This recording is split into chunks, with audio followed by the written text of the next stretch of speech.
What you're looking at there is one of our cycads, and that's supposedly one of the hardier ones, Cycad panzhihunaesis, native to Sichuan and Yunnan province in China.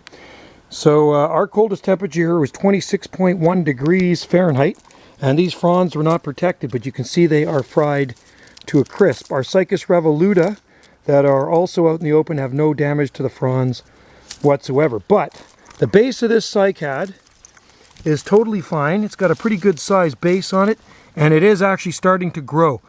So what I can tell you from my observations, that this cycad does not like temperatures down to around -4 degrees Celsius for the fronds only. Now, I think these things are rated down to about 20 degrees Fahrenheit or a little bit lower, the entire cycad. And here in our garden at zone 9A, these fronds, like I say, were damaged. Now, this is one of the only plants that got damaged in our garden this winter. That's why I'm doing this update now. It's the 28th of May. And now we're getting sufficient heat. It is currently 25 degrees Celsius out here. We're on a south slope garden. There's butias, there's sables, loquat, bananas, everything growing down here. There's the Stevenson screen, the weather box. So in this area, it was 26.1 degrees Fahrenheit, and that was cold enough to fry the fronds on this Cycad panzhihunaesis. So, but the most important thing is the base of it, you see, and you can see the fronds.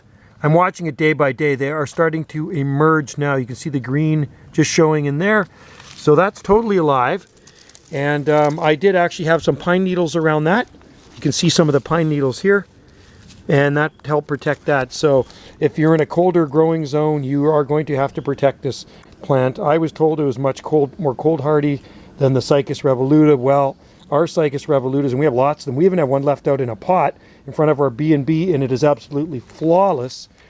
And the winter did not phase on it. So by the looks of it, the fronds on this so-called really hardy one are less cold hardy than the Cycas revoluta or the sago palm. So anyway, there's an update on our cycad, one of them. We have several growing in the garden, and I will give you another update later on in the summer when this baby's starting to push fronds out.